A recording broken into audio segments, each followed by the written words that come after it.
This Gulf is as deadly as it is beautiful. Countless ships have found their graves at its bottom. Now let's head north to White River, which is just south of Payson. We first told you about the Locust Fire on Thursday. Crews had it contained later that night, but yesterday it jumped containment lines, and Steve Koosh spent the day on the fire lines for us. Our team coverage continues. The relentless efforts of Arizona's firefighters are snuffing out the last remnants of the Locust Fire. After 3 days, not a moment too soon for Sue Martinez. She watched the fire burn its way nearly to her family's home. It was scary because my heart was just beating fast, and the first thought was my kids. With no homes lost and no one hurt either, Arizona's firefighters have given it their all and come out on top in this battle.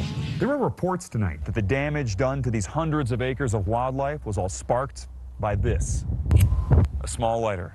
When we were being evacuated, the officer said that there was kids that looked like the kids had started the fire in the backyard of a house and then had climbed up the hill. Police and fire investigators have not said what exactly caused the Locust Fire, but they are sure it was someone. If the windy, dry weather stops playing into the forest fire's hands, this community will move to focus on their next worries: flooding. When monsoon season comes, that mountain's going to get saturated in water. The thick brush on there was what kept it from flooding down before. Now there's not any brush on there. My brother-in-law's house over there is not the most stablest house. If it was to flood, it'd probably just wash it over. We'll have to wait for the rains to start falling to know just how bad the flooding will be here in White River. But residents tell me they're not waiting to find out. Some are picking up sandbags as soon as tomorrow. In White River, I'm Steve Koosh, ABC 15 News. A 7-year-old boy struggling to stay alive right now after he's pulled from a canal in Gilbert. I'm Christopher Sine. This is an update to breaking news we first told you about at 6 o'clock. Let's get right to ABC 15's Steve Koosh, live at Cardin's Children's Hospital in Mesa. And Steve, 2 boys wound up in the canal, right? Right, and we believe these 2 boys were brothers. A 5-year-old, he was found first in the canal. He was breathing. A little while later, the 7-year-old was found about 50 yards away from the first one. He was not breathing. And as witnesses told me, the scene was not very good or positive for this child. They described his body as being lifeless as he was pulled from it. This all began with a Saturday afternoon bike ride. The father of these 2 boys, we believe, when he did not hear from his children, he called Gilbert police. They immediately began doing a search of the whole neighborhood, the area. They found the bikes of these 2 children at the edge of a canal. Well, they're not exactly sure what these 2 boys were doing by the canal or how they got into it. It may have just been a situation where they were playing in there, curious, or just got into it and then couldn't escape. The walls of this canal are extremely steep, making it almost impossible to get out. A full-grown adult would need help most likely to escape that. I talked with one neighbor. This all took place in his backyard. He told me what happened after the first child was rescued. Then they started, like I said, scanning up and down the canal, and then you knew they were looking for someone else. So I looked down to the west side, and they were looking in the water, and then I scanned up to the east side, and that's when I saw another neighbor who I don't know jump in, and then he came out with kind of a lifeless body, and then that was not a good scene. From what I'm hearing, kids aren't usually outside found playing by this canal. And Chris, as we mentioned, to give you a better idea of what this 7-year-old, how he might be struggling, witnesses say that paramedics on scene gave this boy about 20 to 30 minutes of CPR with little to no response out of him as he was being transported here to Cardin Children's Hospital. The father of these 2 children was there the whole time watching this all happen, so you really got to feel sorry for him tonight, Chris. He may have lost one of his own boys. Live at Cardin's Children's Hospital, I'm Steve Koosh, ABC 15 News. Absolutely sad. Thank you, Steve.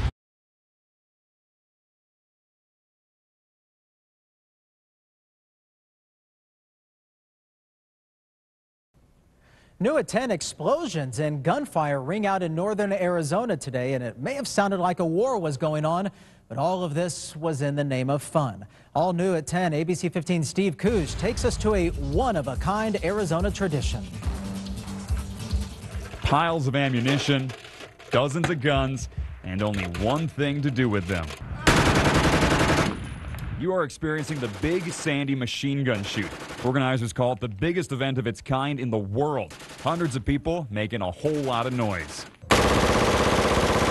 These folks are dedicated collectors and shooters. Most guys will bring maybe 4 to 10 or 12 machine guns. Millions of dollars in advanced weaponry that comes in all sizes, from something that can fit in your hand to guns bigger than most people. Just kind of a rush, knowing that you have that much power in your hands and you're able to control it, and that you have the skill and the knowledge behind it to do it safely. Oh no, this isn't just for the boys either. Mary Warden celebrates her wedding anniversary with a fist full of lead. Everybody's shocked because that's not soft little spoken Mary, that's the homemaker. So yeah, they're pretty surprised that I would do something like this. All right, cocked, loaded, ready to go. This is an M16 with the 100-round magazine. Let's see what we can do with it.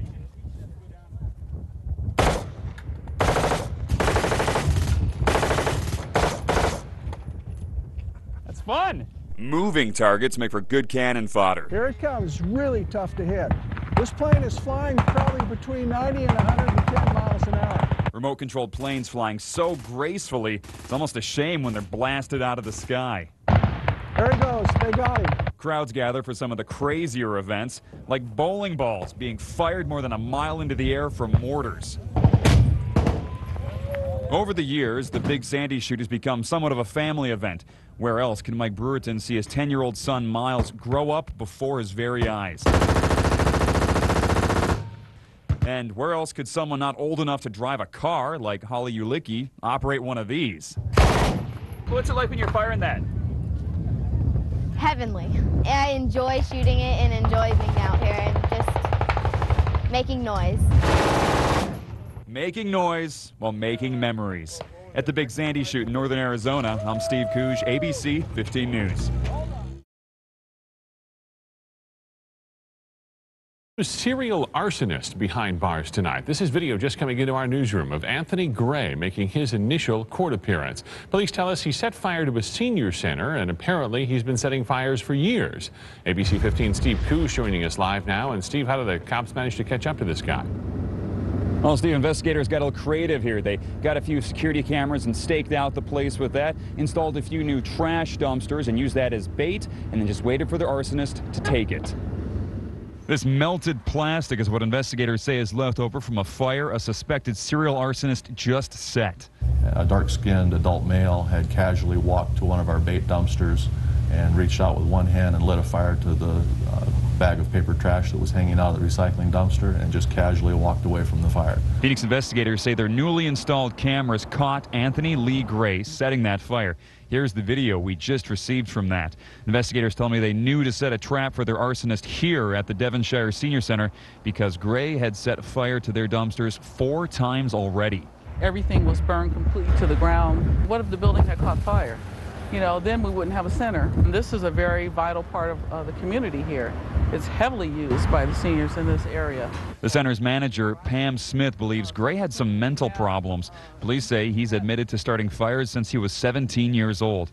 Gray told police his recent string of attacks was just his way of acting out against troubles he was having with his new girlfriend. He had gotten in this habit of going for late night, early morning walks when he was feeling frustrated, and on some of those walks he was setting fires as a way of relieving these anger frustrations that he was experiencing. Over the past 2 months, fire investigators tell me that Anthony Gray could be responsible for 14 fires that have happened in this area, or even possibly more than that. Currently, he's being held in jail, charged with 5 counts of arson. Live in Phoenix, I'm Steve Couge, ABC 15 News.